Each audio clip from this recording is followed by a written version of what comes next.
Bonjour, bonsoir. On va vous parler des prix de cette fin d'année à la Griffe Noire pour les idées cadeaux, pour vous faire plaisir. On a plein de trucs bien à vous offrir. Je vais commencer. Alors, le prix du meilleur roman graphique est attribué à La Guerre des Lucas. J'ai eu un gros coup de cœur sur cette BD. C'est tous les offs de la création du premier film de Star Wars. Comment George Lucas a réussi à tourner ce film emblématique, tous les problèmes qu'il a eu, que ce soit au niveau des studios, que ce soit au niveau des acteurs, que ce soit au niveau des gens sur le studio. C'est vraiment hyper bien fichu. C'est une BD qu'on peut offrir à tout le monde, pour les fans de cinéma, pour les fans de Star Wars, mais pas que, pour les gens qui s'intéressent aussi à toute la nouvelle vague américaine. C'est un peu l'histoire des États-Unis des années 77 à aujourd'hui. C'est vraiment une belle partie de l'histoire du cinéma américain. Donc gros coup de cœur là-dessus, foncez, vous pouvez l'offrir à tout le monde et pour tous les âges.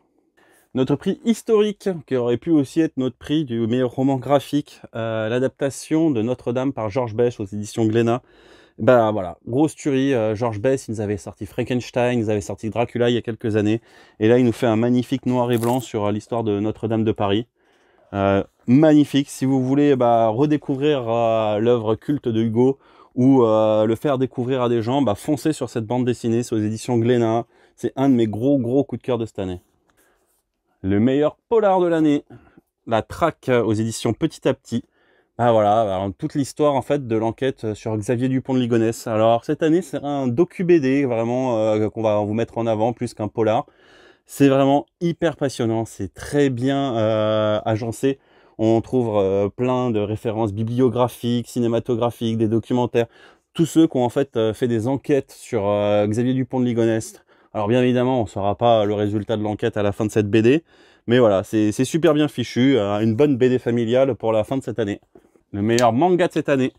2001, Night Stories. Alors je vais juste regarder le nom parce que Yokinobu Oshino. Donc je pense que je l'ai mal prononcé, aux éditions Glénat. Super. En fait, c'est une réinterprétation de 2001 Odyssée de l'espace. C'est hyper bien fichu. Ça aurait pu aussi être notre prix SF de cette année. Un grand manga. On sent vraiment la patte des années 90 sur ce manga. Une belle réédition que nous a offert Glénat. Franchement, ça aussi, c'est pour tous les publics. On a toujours des gens qui aiment les mangas ou qui aiment les bandes dessinées. Si vous êtes fan de manga et que vous voulez faire découvrir un bon manga ou des gens qui sont fans de bande dessinée, offrez-leur ça.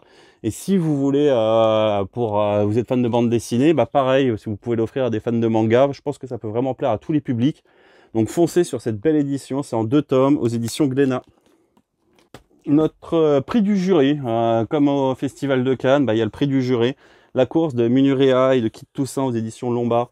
En fait, c'est tout les JO de 1904 aux États-Unis. Comment les États-Unis en fait ont tout fait pour gagner cette course, quitte à vraiment tricher. Super, absolument superbe. Et n'oubliez pas la BD de l'année de la Griffe Noire, Les Enfants du Ciel. Vas-y Thomas, C'est bon? continue. Donc voilà, de Munurea et de Kit Toussaint aux éditions Lombard, c'est vraiment une petite tuerie.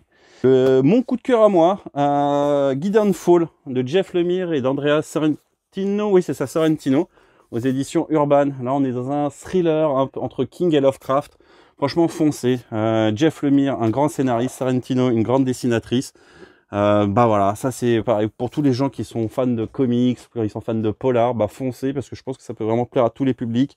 Urban nous gâte cette année avec des beaux intégrales qui peuvent plaire autant aux fans de comics qu'aux fans de bande dessinée. Le prix SF de cette année, Descender aux éditions Urban de Jeff Lemire et de Dustin Nguyen. Voilà, moi c'est ma plus grande claque. C'est pas une nouveauté, ça vient d'être sorti en intégrale, mais ça fait des années que Descender existe en format relié classique. Et quelle claque, moi je l'avais pas lu, je l'avais laissé de côté pendant beaucoup de temps, et là je me suis attaqué cette année pour le lire. Et quelle claque, c'est déjà le dessin de Dustin Nguyen qui nous fait une véritable chef-d'œuvre tout à l'aquarelle. Jeff Lemire, un scénariste qu'on présente plus, pour moi je suis un de ses grands fans. Un magnifique space opéra avec une petite pointe de Asimov. C'est vraiment une dinguerie. Pour les gens qui sont fans de romans graphiques, pour les gens qui sont fans de SF, vous pouvez vraiment l'offrir à tout le monde. Descender, c'est en 2 tomes aux éditions Urban avec un add-on de Ascender, mais qu'on n'est pas obligé de lire tout de suite. Mais voilà, foncez sur cette série. C'est vraiment l'une des mes plus grosses claques de cette année.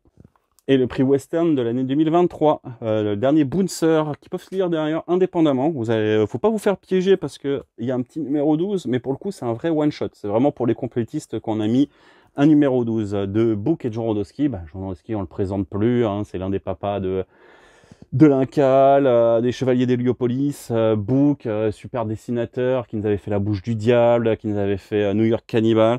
Bouncer, bah voilà, c'est pareil, c'est une institution. Pour moi, ça fait partie vraiment des plus beaux westerns qu'on nous a offert cette année.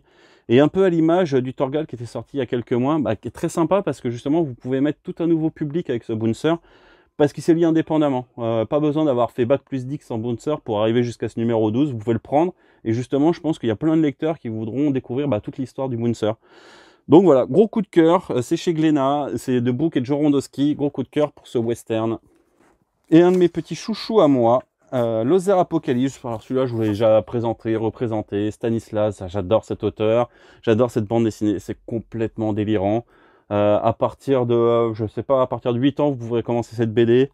Un groupe de jeunes part en colo, s'écrase en Lozère, vont se faire attaquer par des enfants à tête de poulet, vont être sauvés par un renard malin. C'est super bien fichu, franchement, gros coup de cœur pour cette bande dessinée. Filles, garçons, on peut vraiment l'offrir à tout le monde.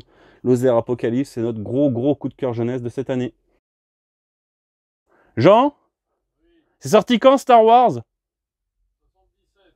Voilà, okay. On va le refaire. Il n'y a personne qui travaille dans cette boutique? Oui, il y a Jean, il est en train de... Il y a des trucs à ranger, il y a la vitrine à faire. Ouais, c'est Thomas. Attends, est-ce que tu fais... Regarde, je vais faire un truc, tu es en train de filmer et puis moi j'apparais comme ça. Ça fait combien de temps que t'as pas fait de vidéo, toi? Je fais plus jamais de vidéo. Ma mère, elle sait pas, je suis le co-directeur de cette librairie, il faut pas qu'elle sache.